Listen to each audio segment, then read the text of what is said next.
Hi, welcome to your Metabolic Pathways Articulate file. This information can be found in chapters 67 through 69 of Guyton and Hall. Glucose is the primary fuel that cells of the body use to generate ATP, but some cells, particularly skeletal muscle and adipose cells, can use alternative fuels to derive energy. This lecture deals with the chemical processes that make it possible for cells to continue living. A great proportion of the chemical reactions in cells are concerned with making the energy in foods available to the various physiological systems of the cell. Adenosine triphosphate is a labile chemical compound containing two high-energy phosphate bonds. The ATP is present in the cytoplasm and nucleus of all cells, and essentially all of the physiological mechanisms that require energy for operation obtain this energy directly from ATP. In other words, ATP is the cell's energy currency. In turn, the food in the cells is gradually oxidized, and the released energy is used to reform the ATP, so a supply of this substance is continually maintained. The definition of metabolism is the sum total of all chemical reactions occurring throughout the body. These reactions include those that build monomers into polymers. These anabolic reactions link together smaller units to create polymers through dehydration synthesis. This term means that one water molecule will be lost whenever two monomers are linked together. Catabolic reactions include those that break polymers down to monomers. This process requires hydrolysis and means that a water molecule is now used to break a monomer off from the polymer. Cells literally burn fuel, just like the logs in your fireplace or the gas in your car. The difference is the amount of energy stored in the food you eat must be slowly burned in order to release packets of energy. This energy is stored in chemical bonds. Specifically, the energy is stored in the phosphate groups of ATP. Each phosphate bond contains approximately 12,000 calories under conditions found in the body. You will learn that the burn I am referring to doesn't involve a flame, but rather you will realize that our cells burn fuel by removing hydrogens and their electrons. The hydrogens and electrons are basically energy that we extract from the food we eat. The hydrogens and their electrons will be transferred from the monomers you just ate, like glucose, fatty acids, or amino acids, and transferred to molecules that can temporarily store this energy as it is being shuttled to other parts of the cell for more processing.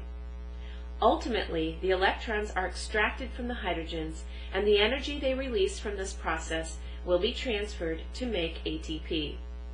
Ultimately, the electrons and hydrogen must be transferred to a molecule that can handle the energy.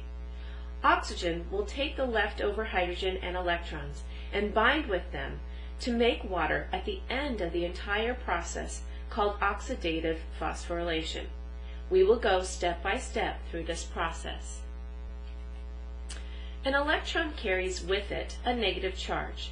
Therefore, in chemistry, we say anything that gains an electron becomes reduced, and anything that loses an electron will become oxidized. The foods you eat, as you have already learned, are polymers, and your digestive tract breaks them down to monomers: glucose, amino acids, fatty acids, and nucleic acids. These monomers contain hydrogen atoms. The more hydrogen atoms a monomer has, the more highly reduced it is, and also the more energy it contains that can be harvested to make ATP. The processes I will talk about throughout this PowerPoint include stripping off hydrogen atoms and their electrons from the monomers in your cells and passing these on to oxygen. Oxygen will be the final electron acceptor in these metabolic processes. Therefore, the monomer will become oxidized as it loses its hydrogen atoms and electrons, and oxygen will become reduced. It is during this process that a significant amount of ATP will be made. All cells of the body use glucose as their most commonly used immediately available fuel source. As mentioned before in your digestive physiology lecture, the brain and nervous tissue rely on it as a sole source, while other tissues, like skeletal muscle and adipose tissue, could use alternative sources. The alternative sources the skeletal tissue and adipose tissue can use includes fats, which contain very high amounts of hydrogens, amino acids, and proteins, and, in theory, nucleic acids. So, let's say we are dealing with a skeletal muscle cell. Let's say the skeletal muscle cell is contracting and using up its immediate supply of ATP. What fuel will it start to burn to make more ATP? First, glucose, then fatty acids, then amino acids, and if the skeletal muscle cell is really being pushed, the skeletal muscle cell could start to use its own proteins, like actin and myosin, to generate more amino acids. But I'm sure you realize this isn't exactly advantageous to the cell.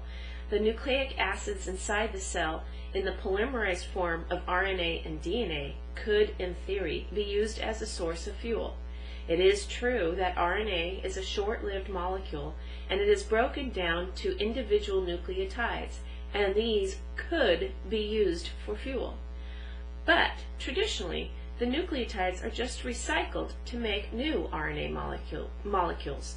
The nucleotides in DNA would never be used for fuel. Why? If you start taking apart your DNA, you lose your genes, and this means you lose the ability for gene expression and the proteins that oversee all metabolic pathways. To put it more simply, the cell is already dead by the time nucleic acids might become an energy source it would tap into. Therefore, we are going to say that nucleic acids will never be used as a physiologic fuel.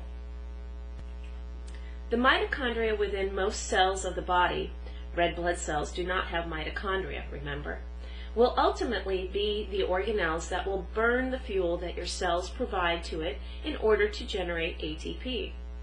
These small packages of fuel I will describe soon will be cleaved from larger monomers such as glucose, amino acids, or fatty acids. Students oftentimes ask this: if the fuel we are sending to our mitochondria has energy trapped within the hydrogen atoms and their electrons, why not just use hydrogen and electrons as an energy source? Why convert this energy source into ATP? It all seems to be such a waste of time and energy. Okay, I have just this to say.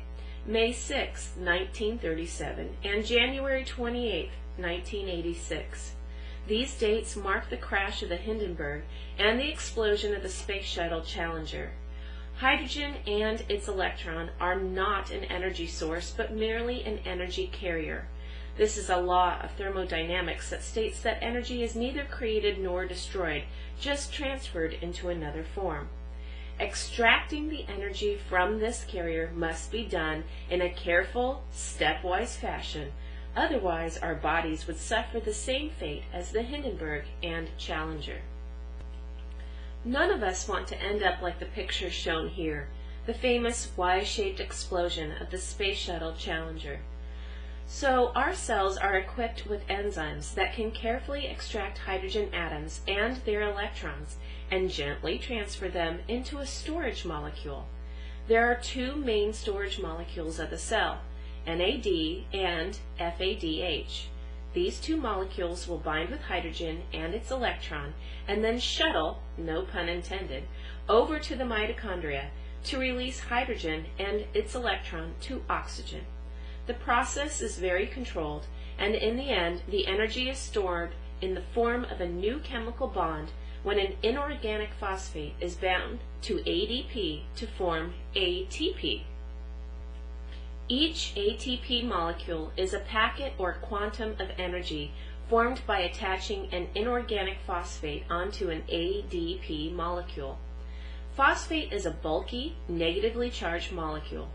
ADP is also highly negatively charged as it has two phosphate groups. Forcing them together and linking them to create ATP requires energy.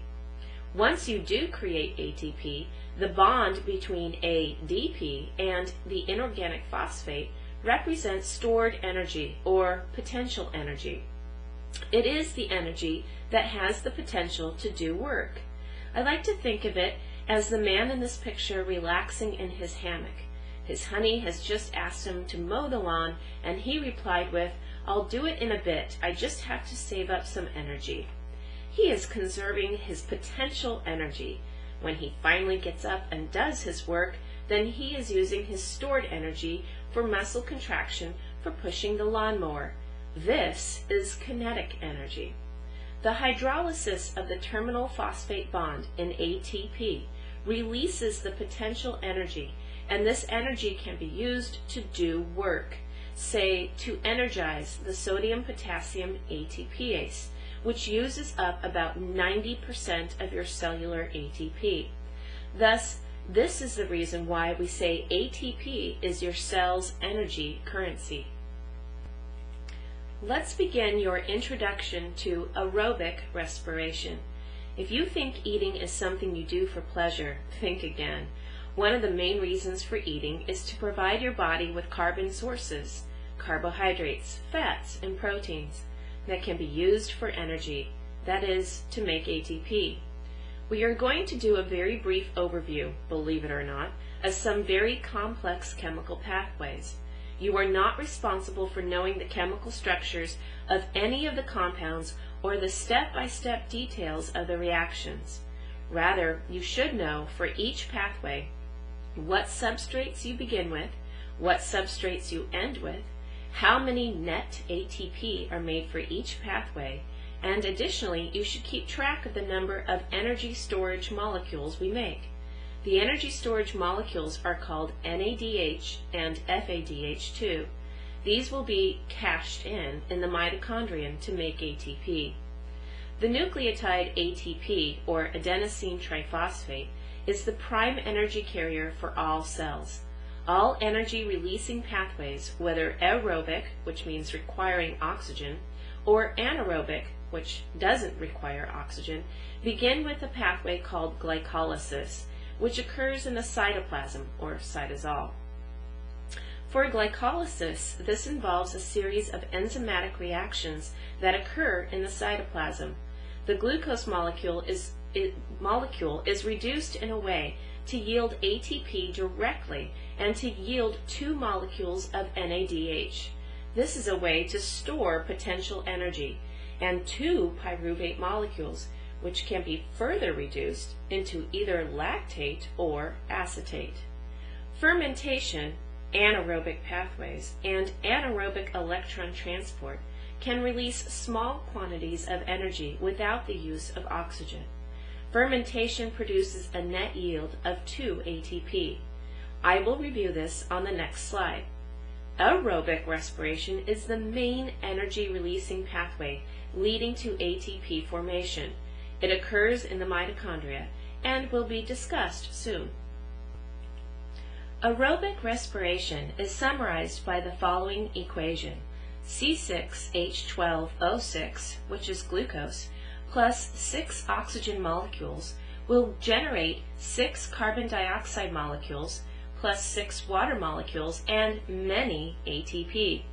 In plain English, 1 molecule of glucose plus 6 molecules of oxygen are broken down into 6 molecules of carbon dioxide and 6 molecules of water, and this leads to ATP production. Aerobic respiration consists of the following 3 pathways. 1. Glycolysis. This is anaerobic. The Krebs cycle, also known as the tricarboxylic acid cycle, or TCA, and the electron transport phosphorylation, also known as the electron transport system, or ETS. If no oxygen is present, then the pyruvic acid made during glycolysis cannot be thoroughly burned and shunts into an anaerobic pathway to generate lactic acid.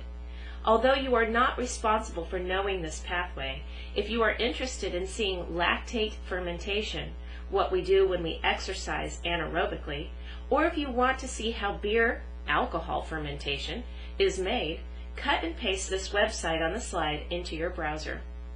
You will learn that the end products of glycolysis feed into the Krebs cycle, which occurs in the mitochondria. The end products of the Krebs cycle in turn feed into the electron transport system, also located in the mitochondria.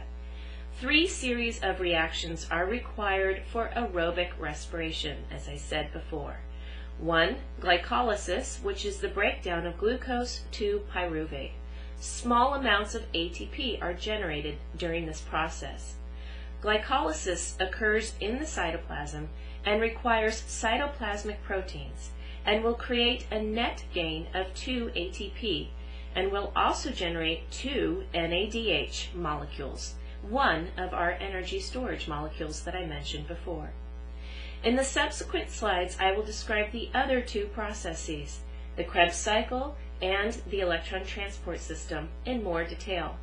For now, understand that the Krebs cycle oxidizes pyruvate to carbon dioxide, and water and ATP are produced. NAD and FADH accept hydrogen ions and electrons to be carried to the electron transport system. Electron transport phosphorylation processes the hydrogen ions and electrons to generate high yields of ATP. Oxygen is the final electron acceptor. This picture contains more detail than we need to know, but it is a good overview of the process of glycolysis. Enzymes in the cytoplasm catalyze several steps in glucose breakdown. Glucose is first phosphorylated in energy-requiring steps, then split to form 2 molecules of phosphoglutaraldehyde, or PGAL. Enzymes remove hydrogen and electrons along the way to change NAD to NADH, which is used later in electron transport. By substrate level phosphorylation, 4 ATPs are produced. The end products of glycolysis are 2 pyruvate, 2 ATP as a net gain, and 2 NADH for each glucose molecule that is degraded. The pyruvate will now journey into the mitochondria to begin the second phase of metabolism. Feel free to watch the movie I have uploaded on Blackboard to review this process. Again, you should only learn what we start with and what we end with. There is also another decent movie that the slide provides the link for. Just cut and paste the address on the slide into your web browser. Once pyruvic acid is made, it now enters the mitochondrial matrix. In the first preparatory reaction, a carbon atom is stripped from pyruvate and released as carbon dioxide. The remaining carbon atoms combine with coenzyme A and give up hydrogen and electrons to NAD.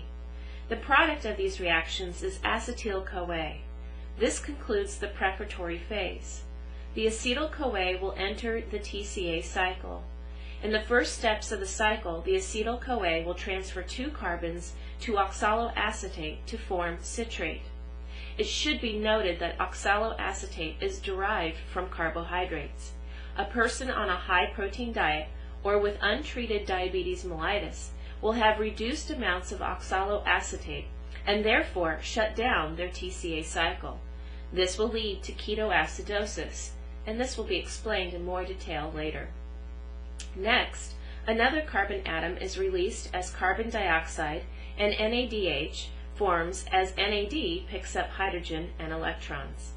In the next step, this process is repeated to generate another carbon dioxide molecule and NADH. Note, we entered the TCA cycle by combining a 2-carbon chain, acetyl-CoA, to a 4-carbon chain, oxaloacetate, to form a 6-carbon chain.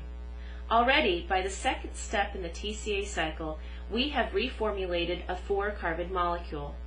1 ATP forms by substrate level phosphorylation. Next, FADH2 forms when FADH picks up hydrogen atoms and electrons. The final steps regenerate oxaloacetate and form 1 more NADH. This means for every pyruvate molecule that enters the cycle, we generate 4 NADH, 1 FADH2, and 1 ATP. Note, this includes the preparatory phase. This also means that for every glucose molecule we generate, 8 NADH, 2 FADH2, and 2 ATP, because 1 glucose generates 2 pyruvate. I have uploaded a movie for the TCA cycle, also called the Krebs cycle, but it isn't careful enough to describe the preparatory phase. Rather, I prefer the website I have included here. It is a nice, simple movie, and it has a wonderful quiz at the end. Cut and paste it into your browser to get there.